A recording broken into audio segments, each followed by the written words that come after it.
Hi, everybody. I'm Lisa from PosterMyWall, and welcome today to Learn with PosterMyWall. Today, our special guest is Matt Snyder, founder of Copywriter Creative. Matt is going to show us how to measure the performance of our email campaigns and some simple steps to improve our email campaign performance. This class will be useful to anybody who uses email marketing for their business. But first, let us know that you're here and where you're from. I'm in Atlanta, Georgia. My colleagues Susie and Audrey are in the San Francisco Bay Area, and Matt is also in Atlanta, Georgia. So what if you could tweak a few simple things and improve your email marketing? I'm talking about getting better open rates and increasing your all-important click-through rates. And today, that's what our guest, Matt Snyder, is going to share with you, a simple do-it-yourself audit process that will help you do just that. Matt is the founder of Copywriter Creative, a boutique agency that focuses on email and content marketing. Prior to founding Copywriter Creative, Matt did marketing for several nonprofits, most recently for First Baptist Church of Decatur. Some of you may recognize him. He did a session with us about a year ago when he was still on church marketing, when he was still with First Baptist Church. So before I hand things over to Matt, Susie, who's with us today? Greetings. We've got people from Denver, from Colorado Springs. Awesome. So great to have you here. And let's see, we've got anybody, Huntington Beach, California. Welcome, Leonard. And yeah, we've got more people joining. So check back in a few minutes and we'll see who else is with us. All right. Well, thank you, everybody. And if you have any questions for Matt or for PosterMyWall, please put them in the comments. And if we don't answer you live today, I will be checking back. Matt will check in later this afternoon, and I'll check in again tomorrow. So we will get back to you with some answers. And as always, yes, this will live on the Facebook page, so you can come back and watch it in its entirety or go back to the beginning or anything you'd like. And you can also share it with friends. We'll also be putting it on our PosterMyWall blog and on our YouTube channel. So you will have lots of access to the video. So let's get started now. Welcome, Matt. Awesome. Hey, everybody. I'm going to share my screen. So we'll make this magic happen. All right. Can you all see that? Hopefully. Yep. All right, good. Cool. Just making sure. You never know these days. No, you got to make sure. Yeah. All right, cool. So yes, today we're going to talk about improving your email campaign performance. And yeah, I'm excited to get going. So I want to just tell you what we're talking about. I want to kind of tell you a little bit more about who the heck I even am, because some of you guys don't know me. I look like every other white guy on the internet, which is totally fine. Again, like Lisa mentioned, some of you have heard from me before, so that's cool. Hi again, if that's you. And then second, we're going to go over 5 metrics you should be tracking when measuring your email campaign performance. They're really easy metrics to measure, but a lot of people that I've met don't go over them. So we're going to go through them, and it's simple step-by-step stuff. Third, I'm going to give you 10 things you can do to help you write more engaging emails. This is stuff that I do with my emails, I do with my clients. Super simple, but very effective. And then lastly, if we have time, I'm going to plead with you to segment your email list, and I will tell you why you need to be doing that. So fun stuff, but we don't have a lot of time, so let's get to it. Obviously, that's a picture of me. So I'm Matt. Like Lisa said, I founded Copywriter Creative, which started as a copywriting business for nonprofits, and it quickly morphed into more of a email offering for lots and lots of clients because it was a huge need for people. I really like email, and I think it's a great medium for marketing and communication. So in the last year, I've pivoted exclusively to offering it. In that time, I've seen a lot of email done wrong, like really wrong. I've seen it done right too. But hopefully I can save you today from some of those like elementary headaches that a lot of people experience at the beginning. But something I love to do with my marketing is I like to keep it human, like keep it magical, keep it unique. Too many marketers have lost sight of the people on the other side of the words they write. So I'm committed to helping brands and people put the more human elements back inside of their marketing. So, I mean, polished stuff is nice. We all like really pretty things, but messy can work too. And oftentimes it's more relatable. So I help people kind of find that human element. And and work it into their stuff. But like we mentioned, I live in Atlanta. I live here with my wife. I've been here for 10 years and I love it. I'm originally from Kansas. You can take the boy out of Kansas, but you can't take Kansas out of the boy. I'm a Midwesterner, like through and through. So I love it here though. I probably don't want to ever leave. And then a thing about me, I love the outdoors, whether it's fishing, hiking, biking, camping, going to the lake, sitting in the sun. I just love doing everything outside. So that's a little bit about me. And I would be remiss if we went any further and I did not show you a picture of my dog. This is Finn Snyder. He's the goodest boy ever. And yeah, he goes with us on all our adventures. So if you follow me on social media and stuff, you'll always see pictures of him. He's the bestest. But let's dive in. So let's get to it. This is a quick and easy DIY email audit you can do to measure your most recent email campaign performance. There are 5 metrics in here that you should always be looking at when you're measuring your email campaign and determining if it was a success. Obviously, you can't improve what you don't measure. So all this has to do with measuring things and measuring numbers. So the first thing that you need to look at when measuring your email campaigns is your open rate.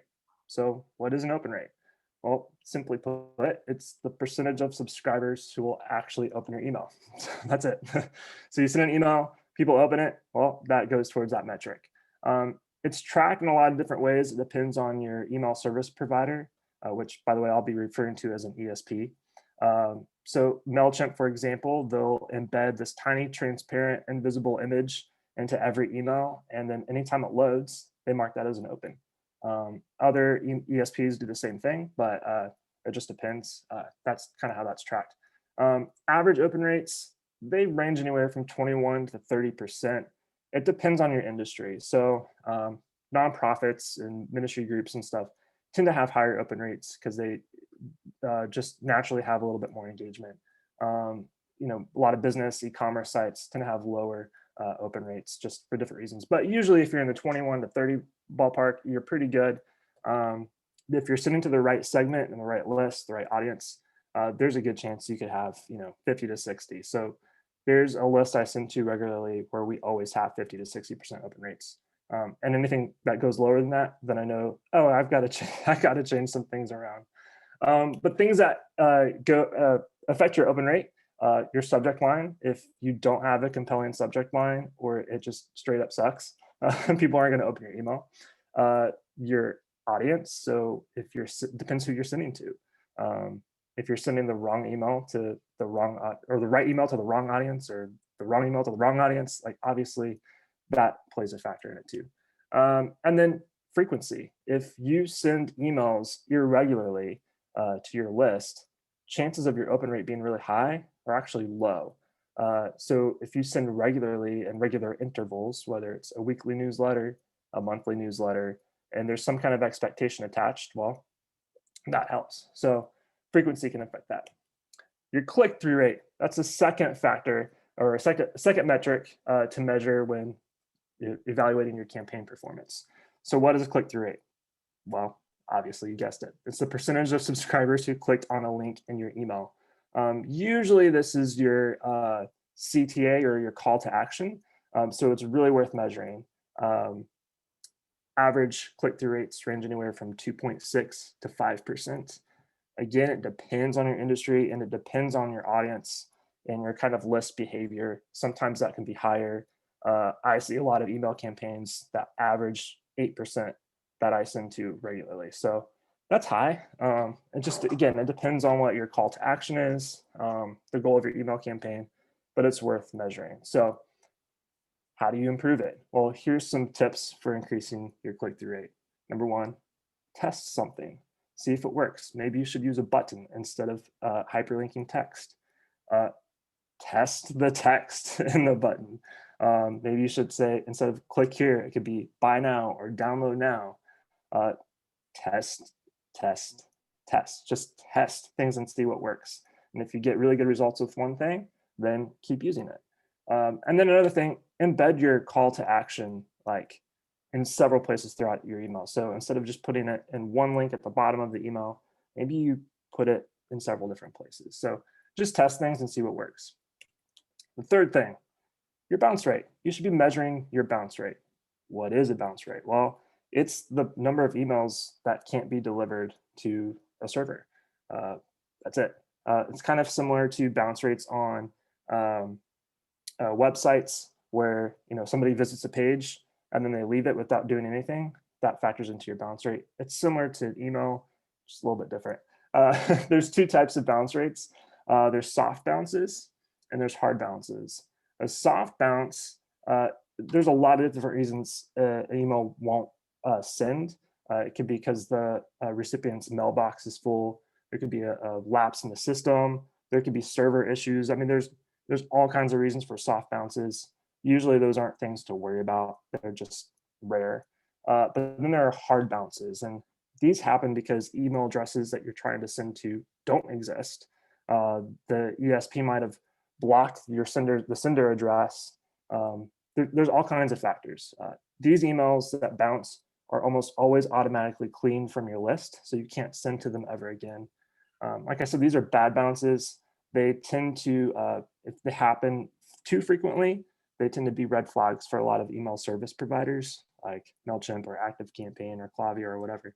And they'll examine your account to make sure you're actually sending to people who you have permission to send to. So things you can do to improve your bounce rate is don't use a generic free email domain address. Like, don't send emails to your list from matt@gmail.com. That's not my address, by the way. But don't send from stuff like that. Like, buy an actual domain. Like, mine is copywritercreative.com. I made my own email address with it. I registered it with my ESP. I send from that domain exclusively. So that's something you can do to help improve it. It gives your emails more credibility. And then keep your audience up to date. Don't send to expired lists. Make sure you're engaging with your list regularly. Don't email people on occasion.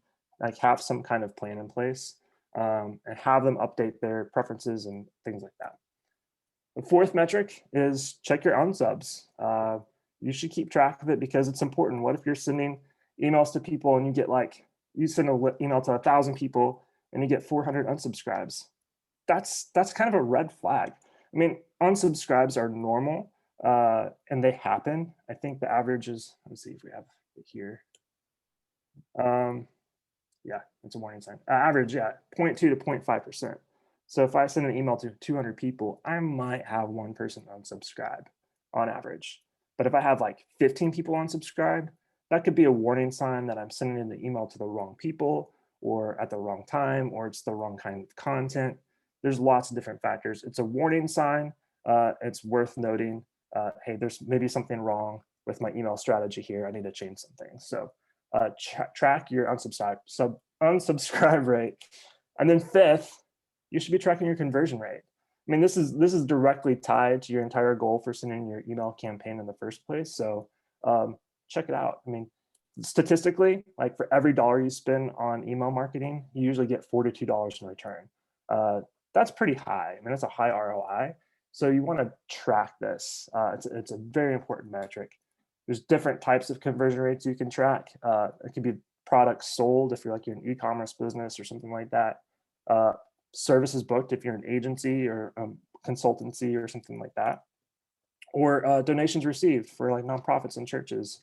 Those are all important metrics to track. But you want to keep an eye on your conversion rate because you want to make sure that you're getting more out of your email marketing campaigns than you're actually putting into them. That sounds kind of bad, but don't waste your time and try to fix things so they work. So these are 5 metrics worth tracking on your email campaigns to measure their performance. A lot of ESPs have dashboards and reporting available after you send a campaign. Check it like 2 or 3 days later, a week out. And these numbers are really visible with a lot of ESPs. But they're worth keeping an eye on to make sure that your campaigns are doing well. If your open rates are going down, maybe you should change your subject lines. If your click-through rates are tanking over time, maybe work on your calls to action, things like that. So those are 5 metrics. They're super easy. It could take you 5 minutes to do that and look at it in an email report. So those are 5 things. The next thing, the bread and butter of this thing, is I want to share with you 10 ways that you can write more engaging emails. Like I said, these are 10 things that I go through anytime I get ready to send an email campaign. I read through these myself.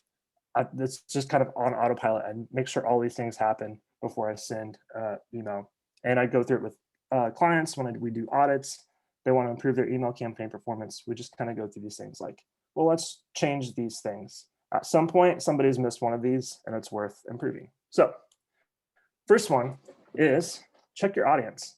Make sure you're sending to the right audience. If you send to unengaged subscribers or those people who haven't requested the type of content you're about to send, well, your email engagement's going to tank. People aren't going to want to open your email.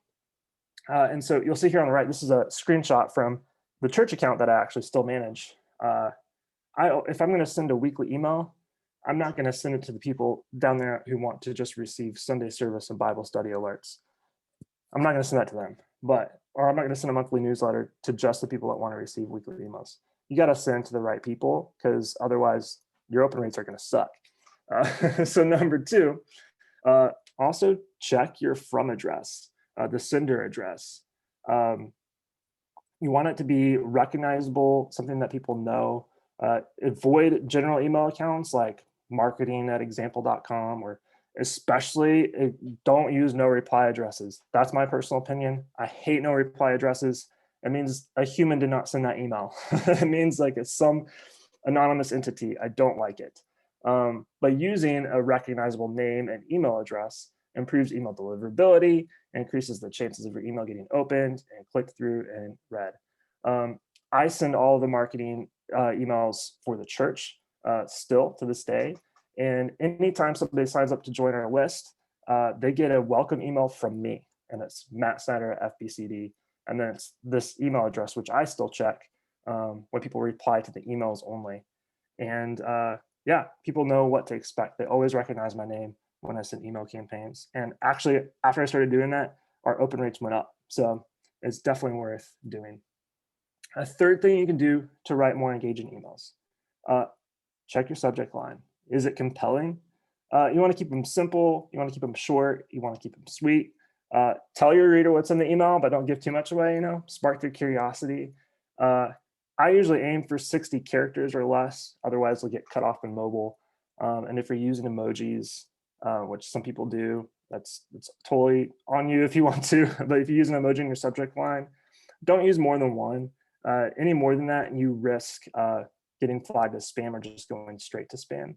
If you don't believe me, check your spam folder. You'll see lots of subject lines with emojis.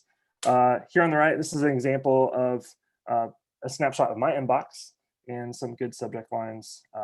Family meal delivery menu for $5.27. Well, that's from a caterer, and I know what's in that email. It's the delivery menu. This secret project I've been working on, that third one, that's from a coach that I follow, and I did open that email because I wanted to know what he was working on. He's got some good material out there. So, this is just an example from my inbox. Maybe you have something different in yours, but start reading those too and see what stands out with you and copy subject lines. It's totally fine. It's fine. Fourth thing you can do is make sure your emails are personalized. Don't write to a generic audience. Like, use merge tags to your advantage. So if people sign up for your email list and you ask them for their first name or their last name or some other kind of identifier from them, usually first name, last name is pretty good. You can incorporate that into the email content. And sometimes you can even put them in the subject lines. Depends on your ESP and what it's capable of doing. I always collect first names from my signups, always, without fail.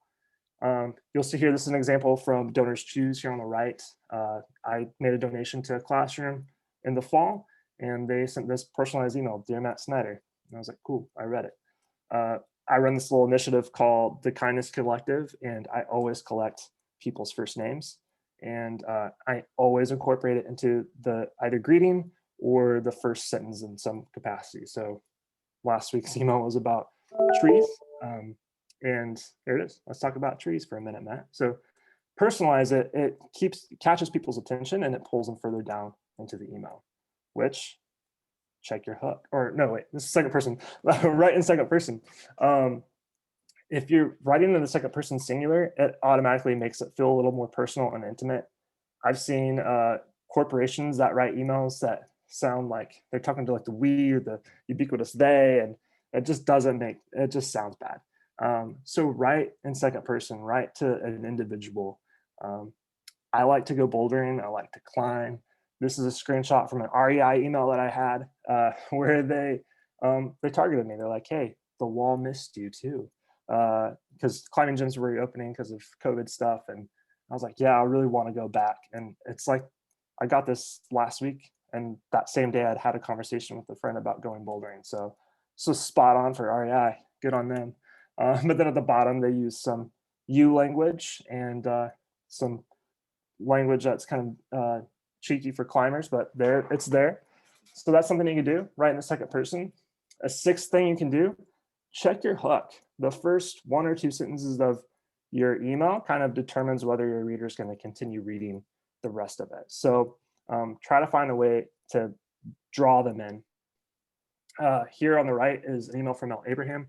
I subscribe to the list, but this first hook, this might have you saying, damn, you're old, but here it goes. I've been in business for 30 plus years. You know what that means? Well, I keep reading. Number one, I always read Mel's emails, but also that's a really good hook. So check your hook, make sure that it pulls the reader down the page. The seventh thing to do, what's your call to action? Make it clear, make it obvious. A lot of email campaigns that I've audited, it's like, I don't know what they want the reader to do. Do they want them to click this link, this link, that one over there? The third one, they have like 18 different links to click that take you to 18 different pages. Make your primary call to action stupid obvious so that people know what they need to do. Mel has a great example in that same email campaign at the bottom. That's the only link I can click in the entire email. He has a hyperlink further up in the email, but right there, that's all I can do. It's the only link to click in the email. Super effective. So make sure your primary call to action's really clear. Your click-through rate will be easier to measure and it'll also go up as well. You can also have a secondary call to action if it's applicable. This REI email is a great example. They always have secondaries at the bottom in their footer, whether it's social links, learning about their classes, their values, their rewards program. It's worth checking out. But make sure if you have a secondary call to action, it's also clear, but not as obvious as that first one. The ninth thing you do to write more engaging emails is make the closing personal. Like, don't forget you're sending this email to a person from a person. So sign off with a relevant closing, like, sincerely, be kind, cheers, whatever. And the name of the sender. So go back to number 2, like, who are you sending it from? Make sure it's signed from that person. Feeding America, this email on the right is from Feeding America. Casey Francis sends all of their email communications and she signs all of them. And I love it. She always does a great job. Or he, I think it's a she. They're always personalized. Their campaigns are great. If you're a nonprofit and you want a good example of who to follow, who I think does brilliant work with email marketing, you can follow Feeding America. They do a really good job. Lastly, the 10th thing is, can your email benefit from a postscript, that little PS at the bottom?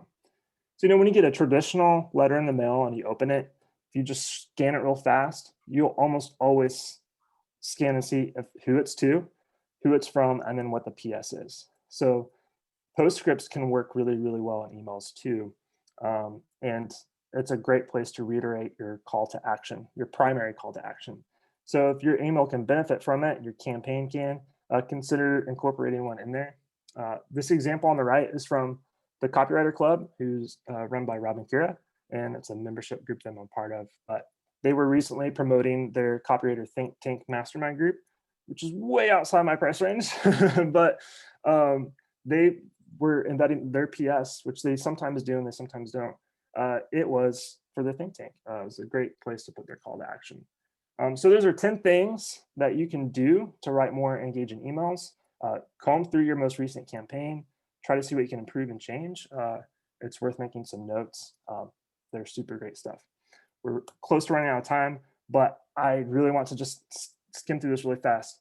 Make sure you're sending your emails to the right audience. So we're going to talk a little bit about list segmentation.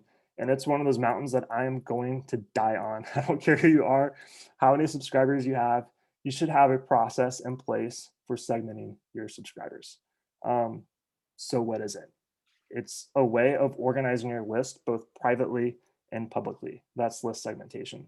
I recently helped a nonprofit organize their list. They had like 20, 30,000 people on their lists. And they had like 18 different audiences in MailChimp. It was really, really bad. And they had poor open rates and click-through rates and engagement rates. And I mean, there's a lot of issues. And so we worked on fixing that together. So it's really important. It allows you to send the right emails to the right people, also at the right time. For example, if I signed up for like a sports site, if I signed up to receive emails about fishing poles, and I'm gonna be really disappointed when they send me emails about sweater vests for toy poodles. Like, I don't want a promotion about that. I want to know about fishing poles. So they help you send emails to the right people about the right thing. Another benefit is they let you send highly targeted emails to more distinct groups of users. So to go back to that little fishing example real quick, like maybe I know this person's interested in fishing and they want to know about fishing poles, but maybe we have a sale on bait casters. So I'm going to send them a promotion on the sale that we have on bait casters and spinning reels. I would open that email. So that's just an example. You can send really highly targeted campaigns to people that you segment. There are different ways to segment. You can segment your list based on behavior. So how people interact with your campaigns, how loyal they are, how many purchases they've made with you, how many donations they've made, what links they click in the email. There's lots of ways to segment based on behavior. You can segment based on interest. So again, sports store, you could have people, choose things they're interested in, like soccer, baseball, football, hiking, dancing, whatever. Like you can segment your list based on interests. So you can send campaigns targeting those interests. You can segment based on tags. Tags tend to be a private thing, like they're internal. Your subscribers can't see them, but there are ways for you to organize your list. So you could tag people who are really engaged, or you could tag your VIPs, or however you want to use them. You can use tags. If somebody signed up using a certain form, you could tag them in some way. And you can segment based on groups, and the groups tend to be public facing, so they're a way for subscribers to self-segment. And those are really good because it gives your subscribers like the sense of autonomy, that they feel like they're in charge and they can choose to receive the things that they want to receive from you. So groups are really great ways to segment. Just some examples. But why do it? You'll get better statistics. If you want to increase your open rate, your click-through rate, your conversion rate, decrease that bounce rate, all these things, and send more engaging campaigns, like segmenting is going to let you do that. It's super, super important. Also, it helps you preserve list hygiene. Like, it keeps your list clean and makes sure that you're sending emails to people that want to receive them. You're overall going to have a more engaged audience. So I could do a whole webinar on list segmentation, and maybe I will. That might be really good to do, actually. But please segment your list. There's that. So I know we've gone through a lot, so I'll just recap everything really fast.